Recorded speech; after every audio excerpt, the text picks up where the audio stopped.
Hi everyone, thank you for joining us on our Monday TNT, our Monday to Friday, around about 12 to 15 minutes roundup of all the main Thai news. Now a few stories from the weekend. We start off with this one. Britain arrested with cocaine found inside passport, and this is from BangkokPost.com. And immigration officers arrested Jamie Lewis Swain, who's 29, after discovering a sachet containing 0.42 grams of cocaine inside his passport. And this was at the inbound passenger terminal around 7 p.m. Once they opened the passport, the officer found a plastic sachet containing suspected powder inside. The story says the man appeared to be shocked, but the suspected item was taken for testing and confirmed it was cocaine. And Mr. Swain was subsequently handed over to Saku police for further legal action. Now, I don't know what that legal action will be. Of course, in theory, the court has to prove that he had put it there in the first place. Beyond that, 0.42 of a gram, probably not what you would describe as a trafficable amount, so be interesting to see what happens with that case. Let's move on to the next one, and this comes from the South China Morning Post. And it reports that in Asia, US dollar's growing strength gives rise to stability concerns and suspected rate intervention. The main points from the story: China's central bank seemed likely to let the yuan weaken gradually, but such a move could backfire to some degree. And Japan's believed to have interjected twice this week to stem debilitating losses in the yen's value.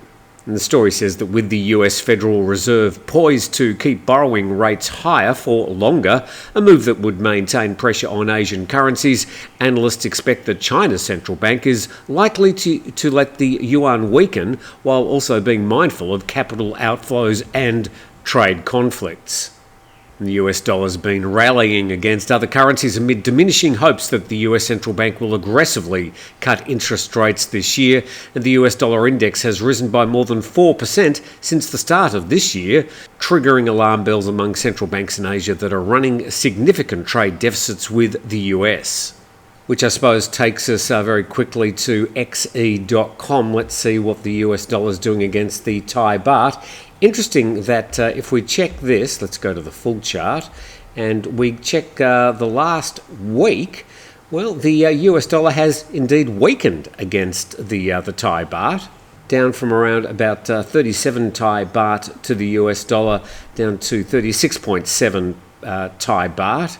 But that's just bucking a trend that has been going on since the start of this year, where the Thai baht's been weakening against the US dollar. But for at least the last week, well, that situation has sort of reversed.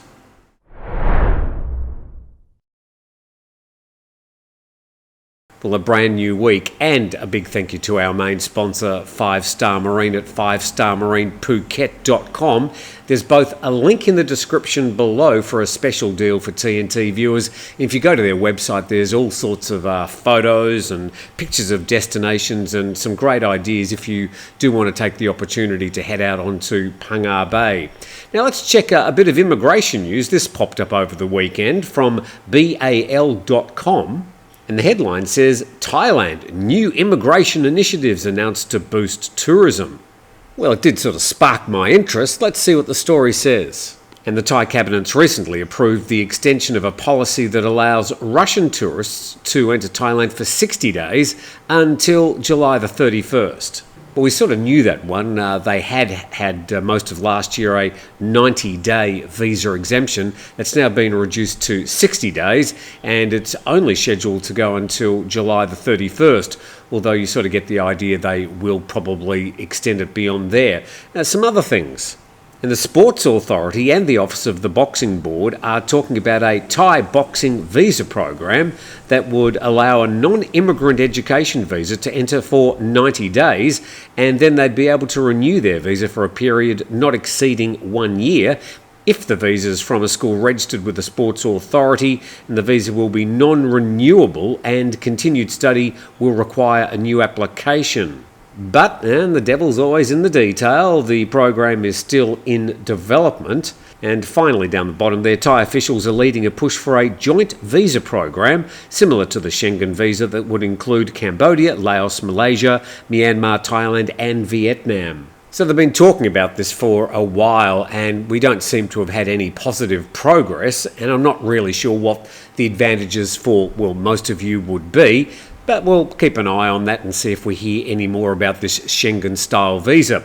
They've also been talking about sending people from rather Pattaya, Phuket, Chiang Mai, Bangkok, Hua Hin to some of these second-tier locations. Let's see what some of those might be. And it's been reported in the PattayaNews.com 10 Thai provinces to be promoted to first-tier tourist destinations. As I was saying, I'm not sure if it's really up to the TAT and officials to decide what these provinces are. It's really up to the punters to decide where they want to go and where they enjoy visiting. I just noted the main photo there. I wasn't sure where it was. It says aerial view of road between coconut palm tree and Great Ocean at daytime in Nakhon Si Thammarat. Have to go one day and see if we can find that particular beach. It looks very nice. But onto the story, and it says the Thai Chamber of Commerce is pushing for 10 promising provinces to be elevated to first-tier tourist destinations. This move aims to spread the benefits of tourism across the country and boost local economies. They're talking about Phrae, Lampang, both up in the north, Nakhon Sawan, Nakhon Phanom, Sisaket, Chanthaburi, Ratchaburi, Kanchanaburi, Trang, and Nakhon Si Thammarat, where that photo is from. It says, get ready to explore the hidden gems of Thailand. These 10 provinces are about to shine brighter than ever. And important to note there that the proceeding is a press release from the Thai government PR department. So it sort of looks like they're the provinces that the Thai government may be spending some money on to promote. And rather than just promoting the province, they've got to come up with specific things that people would want to go and visit. It might be a beach, it might be a market, it might be a floating market, it might be a landmark, but they're going to have to come up with particular tourist attractions. People don't tend to go to provinces. They don't go to Chonburi, they usually go to Pattaya for the nightlife or for the eating or for some other horizontal entertainment. But I think people go to different provinces for certain things, not just the whole province, whereas Thai people recognise the different provinces a lot more than foreigners do. Let's move on to another story about tourism, and where have people been going for the first 4 months of this year? Is Pattaya more popular than Phuket? A question often asked. Let's try and find out. And it's reported in the PattayaNews.com. Chonburi ranks second as top tourist destination after Bangkok, beating Phuket. I think the PattayaNews.com are enjoying writing that particular headline. And it says Thailand's capital of Bangkok remains the most popular tourist destination in March. So this just seems to be during March this year, followed by Chonburi, Kanchanaburi, Phuket and Prachuap Khiri Khan. Okay, let's go to these details. So Bangkok had nearly 4.5 million visitors, of which nearly 50% were international tourists. So remember that. Now we've got Chonburi, the home province of the resort city of Pattaya, and you'd be assuming that most of the international visitors would probably be heading to Pattaya. It came in second with nearly 1.9 million visitors, of which nearly 50% were international tourists. So a similar proportion of international visitors to Chonburi as Bangkok, going to Kanchanaburi now, which came in third, welcoming 1.18 million visitors. And the tourists, however, mostly consisted of Thai people, only 3% being foreigners. And then we go to Phuket, which had 1.17 million visitors, but 78% of those were international tourists. So you might have to get your shoes and socks off to try and figure out exactly how many international tourists were visiting those provinces during March this year, but quite an interesting spread of interest going to provinces. Which provinces didn't they go to? Oh, well, we've got number 5 here. Prachuap Khiri Khan rounded out the top 5, nearly 1 million visitors, but only 6.8% international tourists. I find that surprising. Now, the least visited provinces, Amnat Choron with 23,000 visitors. Also in that list of least visited provinces, Nong Bua Lampu, Mahasarakam, Patani and Yasothon. Now, for most of the year, Yasothon may not be one of the most popular provinces, but let me tell you, that's going to change this week with the Bun Bang Phai Rocket Festival in Yasothon, and that's going to be between May the 10th and May the 12th. Now, I was all poised to be going up to that this year. It actually does happen in other northeastern provinces on different dates, so maybe I can squeak a visit in, because I'd really like to visit these rocket festivals. Unfortunately, this weekend it mucks up another thing that I do every year, which is have a whole lot of friends around and watch Eurovision in the comfort of my own living room. But let's check out the Yasothon Rocket Festival. It is huge. This video, by the way, coming from Cottage English and their YouTube channel. But yeah, you can see basically they're launching rockets and quite excited about it. And you pretty much got great big lumps of sort of 15 to 20 centimetre PVC tube, and then a whole lot of TNT. Will, hope, prayers and faith to launch these rockets up into the skies over Yasothon and northeastern Thailand. Here's a bit of a close-up, and there's nothing flower attached to the rocket that won't fix the launch. Obviously a very social affair. Yeah, just ram that TNT down into that PVC tube and say a prayer and hope like hell. And it does get quite a few visitors each year, and, well, a few hands go missing as well at some stage. Big countdown for this particular rocket. The prayers are said, and let's see how it goes. Ignition and take off! Oh, there you go. Bit of footage there from the Cottage English YouTube page and the Yasothon Rocket Festival. There's been a few movies made about it. There's plenty of other videos of some, well, quite interesting rocket designs. And certainly, it looks like NASA has a competitor.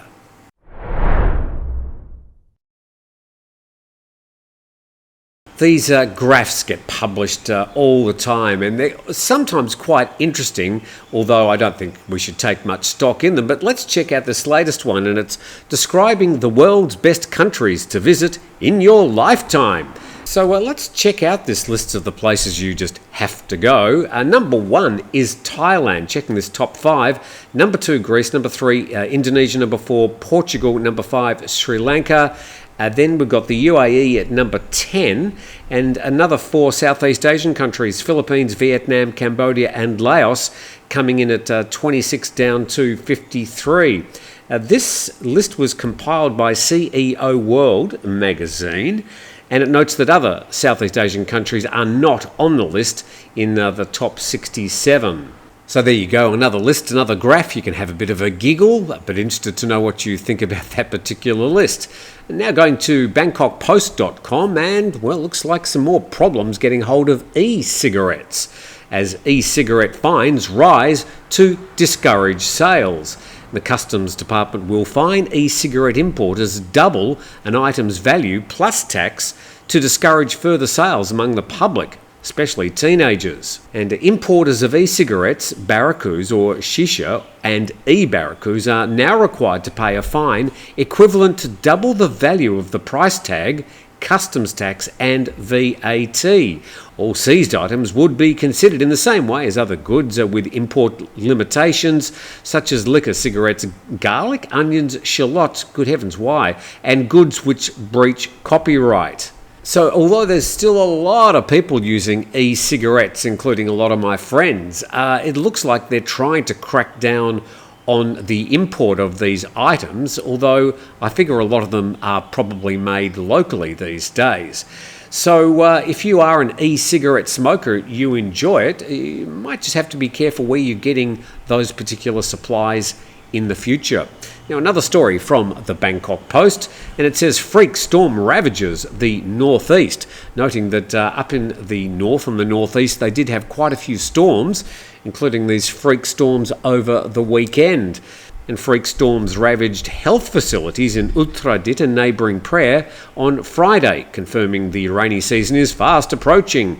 And the heavy storm with gusty winds wreaked widespread havoc in Uttarakhand Hospital in the downtown city district. Windows were shattered in 4 surgery and internal medical wards. An unspecified number of people were injured by broken glass. Ceilings also partially caved in at a laboratory.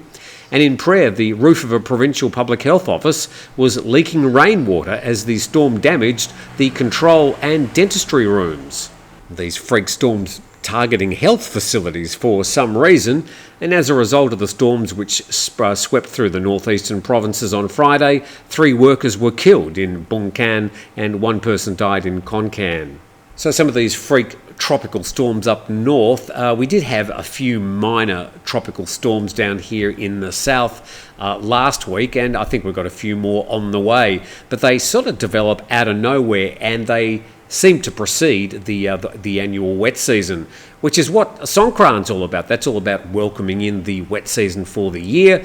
And indeed, the Yasothon Rocket Festival is all about sort of reaching into the skies and saying prayers and welcoming the sky gods for the annual wet season. Now let's move on, talking about weather, to this story from nationthailand.com. And April 29 sees record electricity usage in Thailand as the heat bites, and electricity usage hit an all-time record of 699.9 megawatts on April the 29th due to the hot weather conditions and battery charging by electric vehicles, according to a senior Ministry of Energy official.